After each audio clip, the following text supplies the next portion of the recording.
নমস্কার বন্ধুরা, our family nest আমার আরেকটি ভিডিওতে সবাইকে স্বাগত।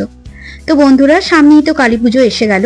আর কালী পুজোর পরের দিন যে পাঁচমিশালি সবজিটা আমাদের বাড়িতে স্পেশালি রান্না হয়, যে নিরামিষ একদম এই পাঁচমিশালি সবজি, সেটাই আজ আমি তোমাদের দেখাবো। শুধু আমাদের বাড়িতে কালী পুজোর দিন বলে নয়, যে কোনো বাড়িতে এই রান্নাটা হয়ে থাকে এবং পাঁচমিশালি যে সবজিগুলো বাড়িতে থাকে সেই সব কিছু দিয়ে এই রান্নাটা বেশ ভালো লাগে খেতে। যেমন যে কোনো সবজি বাড়িতে যেগুলো থাকে সেগুলো দিয়ে আমি আজকে এই রান্নাটা করব। তো তার জন্য দেখো কিছু সবজি আমি এখানে কেটে নিয়েছি, প্রথমে কেটে ধুয়ে পরিষ্কার করে নিয়েছি। যেমন এখানে দেখো আমি একটু বেগুন নিয়েছি অল্প করে, আর নিয়েছি দেখো এখানে মূলো নিয়েছি, একটু বরবটি নিয়েছি, এরকম দুটো পটল এরকম লম্বা লম্বা করে কেটে নিয়েছি, একটু পেঁপে নিয়েছি এরকম লম্বা করে কেটে নিয়েছি পেঁপেটা, একটু মিষ্টি কুমড়ো নিয়েছি দেখো এরকম লম্বা করে কেটে নিয়েছি, আলু নিয়েছি একটা, আর এখানে গাজর ছিল একটু ফ্রিজে সেটাও দিয়ে দিয়েছি, সজনে ডাঁটা দিয়েছি একটু, আর লম্বা করে এরকম বরবটি ছিল সেটাও দিয়ে দিয়েছি, আর একটু থোড় দিয়েছি। থোড় কিন্তু এই সবজিটাতে খুব ভালো লাগে, তাই থোড়ও একটু এরকম দিয়ে দিয়েছি, অল্প একটু করে দিয়েছি, যে যেমন পারবে সবজি এখানে কিন্তু বেশ ভালো লাগে। আর তোমরা মূলোটা স্কিপ করতে পারো, অনেকে মূলো পছন্দ করে না, কিন্তু আমার বেশ ভালো লাগে এই পাঁচমিশালি সবজিটাতে। মূলোটা কিন্তু ভীষণ ভালো একটা ফ্লেভার দেয়, আর একটা হচ্ছে এই থোড়টাও কিন্তু দারুণ ফ্লেভার দেয়। তো যে যেমন পারবে, এখানে আমি কাঁচা কলাও একটু নিয়ে নিয়েছি। তো সমস্ত সবজি দিয়ে একটা পাঁচমিশালি সবজি আজ আমি রান্না করব। তো প্রথমে একটা মশলা বানিয়ে নেবো, তার জন্য এখানে শুকনো খোলা একটা শুকনো লঙ্কা একটু দিলাম, কাঁচা মৌরি অল্প একটু হাফ চামচের মতো দিচ্ছি, গোটা ধনে, আর দেব ধনের পরিমাণটা একটু বেশি নিয়েছি, আর হাফ চামচের মতো দিয়েছি সাদা জিরে। বাস এই সব কিছু দিয়ে হালকা করে নেড়ে জাস্ট একটু মিষ্টি গন্ধ হওয়া পর্যন্ত গ্যাসটা অফ করে দেবো। দিয়ে এই মশলাগুলো একটু ঠান্ডা করে গুঁড়ো করে নিলেই হবে। এই মশলাটা কিন্তু এই সবজিটাতে দারুণ একটা ফ্লেভার দেয়। তো এই সবজিটার মধ্যে এই মশলাটা দেওয়ার চেষ্টা করবে সবসময়, ভীষণ ভালো লাগে খেতে। তো এখন আমি এই মশলাটা একটু গরম করে নিচ্ছি। মশলাটা একটা পাত্রে তুলে রেখে ওই কড়াইটার মধ্যে আমি বেশ কিছুটা জল দিয়ে দিলাম, এবং জলটা একটু গরম করে নিয়ে ফেলে দিচ্ছি 1 চামচ লবণ।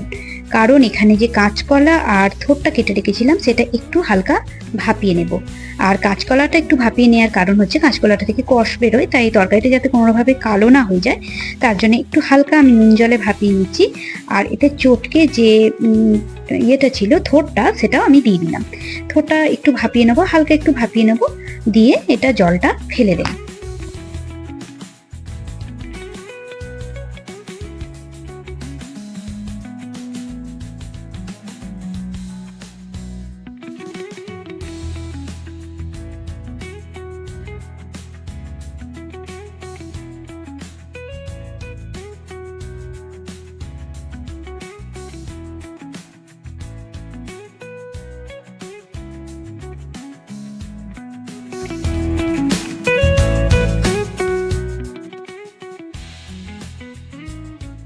থোড়টা ভাপিয়ে নিয়েছি, এবার কড়াই সর্ষের তেল গরম করে নেব। রান্নাটা কিন্তু সর্ষের তেলই ভালো হবে। এবার বেশ কিছু কয়েকটা আমি এখানে বড়ি, কলাইয়ের ডালের বড়ি একটু ভেজে নেব লাল লাল করে।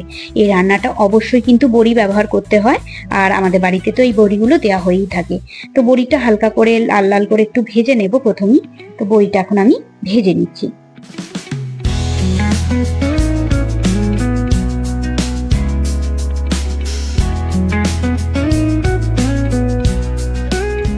তো বড়িগুলো মোটামুটি দেখো লাল লাল করে ভাজা হয়ে গেছে, এখন এগুলো আমি তুলে নেব। বড়িগুলো একটা পাত্রে তুলে নিচ্ছি। সমস্ত বড়িগুলো তুলে নেওয়া হয়ে গেছে।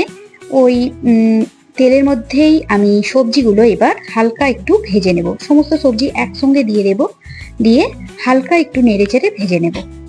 তো সবজিগুলো দেওয়ার পরে হাফ চামচের মতো আমি দিয়ে দিলাম হলুদ গুঁড়ো। এখানে আমি লবণ দিচ্ছি না, শুধু হলুদ গুঁড়ো দিয়ে সবজিগুলো একটু হালকা ভেজে নিচ্ছি।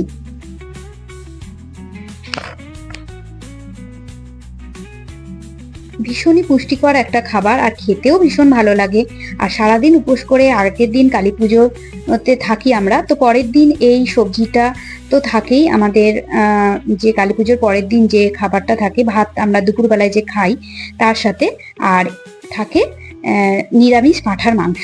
তো ভীষণই ভালো লাগে এই সবজিটা খেতে, সেটাই আজ আমি তোমাদের দেখাবো। তো ভীষণ ভালো লাগে এটা, হয়তো অনেকে বাড়িতেও এটা অনেকেই ট্রাই করে থাকো, তো সেটাই ভীষণ ভালো লাগে। তো চলো, সবজিগুলো মোটামুটি ভাজা হয়ে গেছে, এখন আমি এগুলো তুলে নেবো। হালকা লাল লাল করে ভেজে নিয়েছি, এখন সবজিগুলো কড়াই থেকে তুলে নেবো।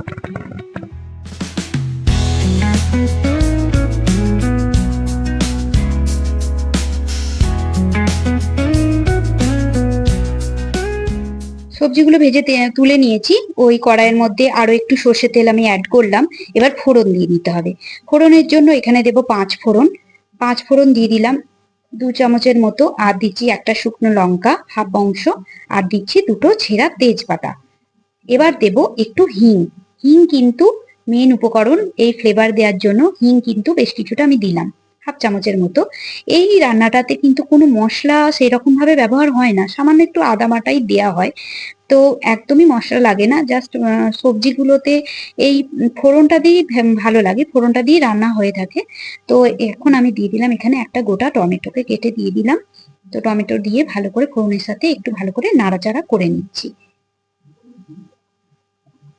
টমেটোটা তেলের মধ্যে দিয়ে দিলে কি হয়, একটা কালারও আসে, আর টমেটোর কাঁচা গন্ধটাও কিন্তু একদম চলে যায়। এবার সবজিগুলো একসাথে দিয়ে দিলাম, বড়িগুলোও দিয়ে দিয়েছি, কারণ বড়িগুলো সেদ্ধ হতে একটু টাইম লাগবে, আর তার জন্য সব সবজি আর বড়ি একসাথে আমি এর মধ্যে দিয়ে দিচ্ছি। দিয়ে ভালো করে নাড়াচাড়া করে নেব। ভালো করে কষিয়ে নিতে হবে তেলের মধ্যে দিয়ে সবজিগুলো। ভালো করে কষিয়ে নেবার পর এখানে আমি সামান্য হাফ চামচের মতো আদা বাটা দিচ্ছি, আর দেব সামান্য একটুখানি জিরে গুঁড়ো, আর একটু হলুদ গুঁড়ো দিয়ে দিলাম, কারণ হলুদ দিয়ে আমি এই সবজিগুলো একটু ভেজেছিলাম, তো এখন আরো একটু হলুদ আমি অ্যাড করলাম। দিয়ে আরো একটু ভালো করে আমি নাড়াচাড়া করে নেব। মশলার কাঁচা গন্ধটা যতক্ষণ না যাচ্ছে ততক্ষণ ভালো করে গ্যাসের ফ্লেমটাকে একদম কমিয়ে রেখে সবজিগুলো নাড়াচাড়া করে নিতে হবে।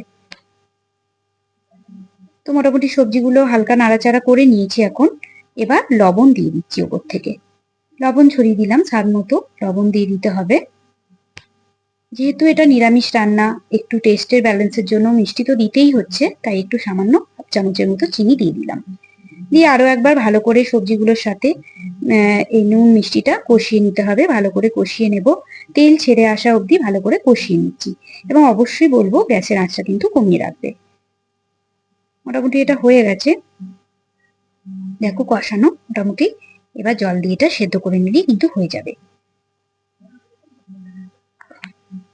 তো বন্ধুরা, আজকের আমার এই রেসিপিটি দেখে তোমাদের যদি ভালো লেগে থাকে অবশ্যই একটা লাইক দিও। যারা এতক্ষণ পর্যন্ত লাইক দাওনি অথচ আমার ভিডিওটা দেখছো, তাদের কাছে অনুরোধ করব অবশ্যই একটা লাইক দিও, আর কমেন্ট করতে কিন্তু ভুলো না কেমন লাগলো তোমাদের আজকের আমার এই রেসিপিটি। আর আমার চ্যানেলে নতুন বন্ধু হয়ে এলে অবশ্যই আমার চ্যানেলটিকে সাবস্ক্রাইব করে নেবার অনুরোধ রইল। পাশের নোটিবেলটা কিন্তু প্রেস করে রেখো, তাহলে সবার আগে সমস্ত নোটিফিকেশন তোমাদের কাছে পৌঁছে যাবে। ওইদিকে সবজিগুলো সেদ্ধ হোক, অন্যদিকে আমি শিলেতে যে মশলাটা করে রেখেছিলাম, মানে ভেজে রেখেছিলাম, সেটা এখন গুঁড়িয়ে নিচ্ছি। শুকনো খোলায় যেটা ভেজে রেখেছিলাম সেটা এখন শিলেতে আমি এটা গুঁড়িয়ে নিচ্ছি। মিক্সিতে গুঁড়াইনি, কারণ একদমই অল্প পরিমাণে মশলা আমি ভেজেছি, যার জন্য শিলে গুঁড়ানোই সুবিধা হচ্ছে, তাই শিলেতে আমি ভালো করে মশলাটাকে একটু গুঁড়িয়ে নেব। আর এখানে খুব বেশি যে মিহি পেস্ট করব সেটা কিন্তু না, একটু খিচে টাইপের খিচে খিচে দানা থাকলেই কিন্তু ভালো লাগে, তাই খুব বেশি আমি কিন্তু মিহি এটা গুঁড়ো করিনি। তো দেখো মোটামুটি রেডি হয়ে গেছে এটা। এটা এখন আমি একটা বাটির মধ্যে তুলে নিচ্ছি। আর যাতে এতে যে মৌরি দেয়া আছে বা ধনে জিরে দেয়া আছে, তার যে মিষ্টি একটা গন্ধ আছে সেটা যাতে কোনোভাবে উবে না যায়, তার জন্য একটা বাটি দিয়ে কিন্তু অবশ্যই এটাকে ঢাকা দিয়ে রেখে দিতে হবে সঙ্গে সঙ্গে, নাহলে কিন্তু মশলার গন্ধটা উবে যেতে পারে। এটা ঢাকা দিয়ে এক সাইডে আমি রেখে দেব। তো দেখো আমি এখন দেখাচ্ছি, সবজি কিন্তু একদম সেদ্ধ হয়ে এসেছে। এটা যে যেমন পছন্দ করে, তো আমাদের বাড়িতে এটা খুব একটা ঝোলঝোল রাখা হয় না, আমি একটু ঝোলঝোলই রাখছি। একটু ঝোলঝোল রেখে আমি কিন্তু রান্নাটা নামাবো। তো আমি একটু ঝোলঝোল রেখে এখন ওপর থেকে যে মশলাটা করেছি সেটা ছড়িয়ে দিচ্ছি। ওপর থেকে এভাবে ছড়িয়ে দেবো, তাহলে কিন্তু রান্নাটা অনেকটা হয়ে যাবে।